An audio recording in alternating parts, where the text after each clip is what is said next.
Hi there, and welcome to Declarative Statements, a series of conversations with artists participating in Amos Eno Gallery's exhibition, A Long Train, 250 Years of Hypocrisy.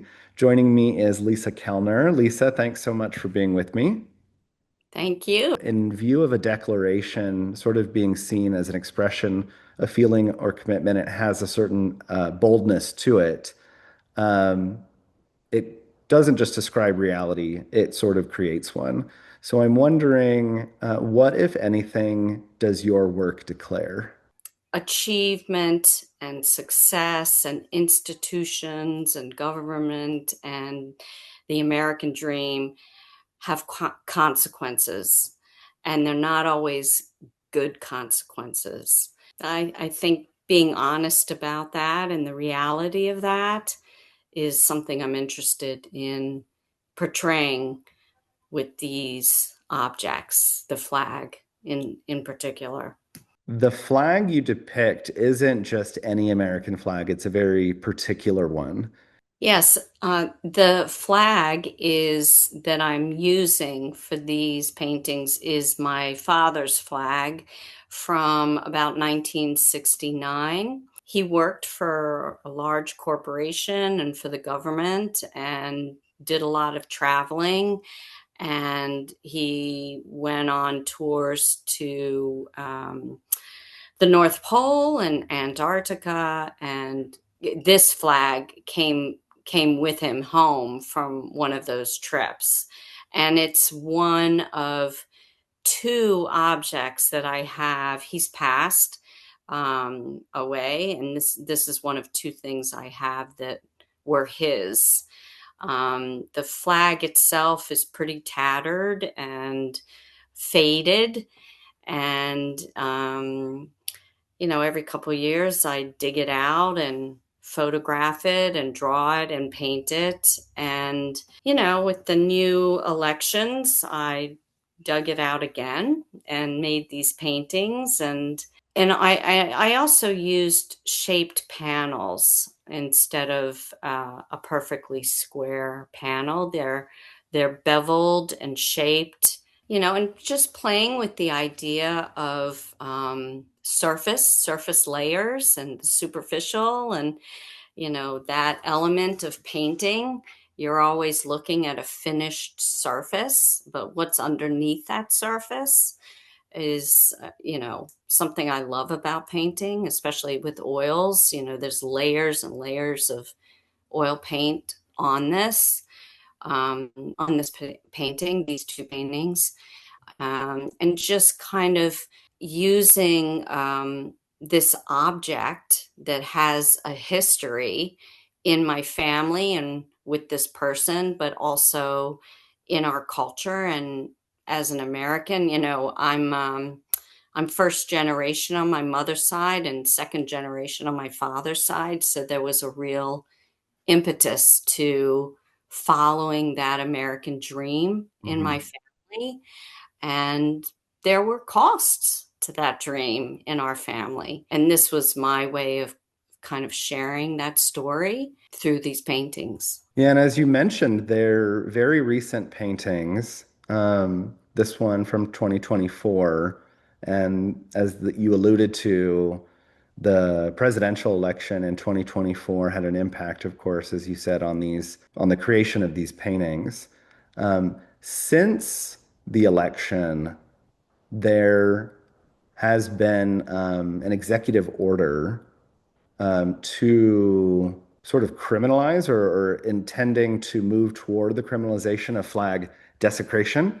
It specifically mentions burning of the flag, but it relates to the flag code, and the flag code also has these rules about how the flag is to be displayed officially.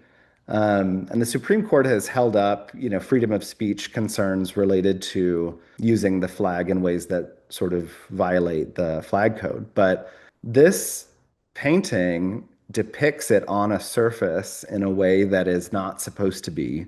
What are your thoughts on sort of the direction of sort of the resuming the illegality of how the flag is portrayed?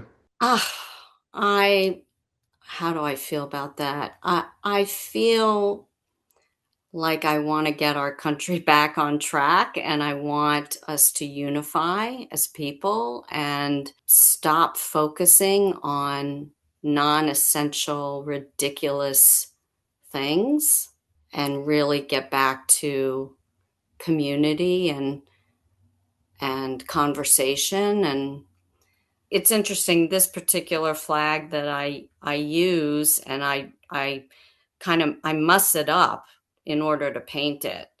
So I'm kind of desecrating it on my own, and it's already desecrated from age. Hmm. It just, for me, it's so symbolic. We're not a new country anymore. And there's ideas about the longevity of an empire usually ends around 250 years. I've heard or read that. And we're at that point, and it's showing its wear. I'm interested in that idea. So the desecration people are putting on the flag, or is the flag already desecrated? Is Yeah, kind of. exactly. And you mentioned that it is sort of degrading with age. The other work of yours in the show, to me, when I saw it, I had an instant recall of the feel of the fabric, Hmm. the heavy cotton that the flag is made out of. What sort of tactile memories do you have with the flag? Well, because my dad worked for the government, I have memories of perfect flags and, the little triangle boxes or Hmm. whatever they come in. And this is not that. So these type of works that I've been doing for a while are really all about object memory and personal memory, historical memory, and how we perceive through memory, and using the object and the memories that we infuse into those objects to tell the story of the painting. On a personal level, it's a story about my relationship with my father and growing up in a house that, these people trying to desperately to achieve this dream, and how that dream falls short, from for a lot of people, and witnessing that. Showing the fadedness and the crinkliness in this particular painting, was I was trying to get to that. So it's not that beautiful red. It is faded and bleached out, and the sun's worn it. And I'm not sure why. I received it when he passed away in that condition. So it wasn't hanging anywhere that I remember, but it ended up in that kind of a shape. It's really interesting to me how object memory takes over, and the things we surround ourselves with or hold dear are we hold dear for a reason.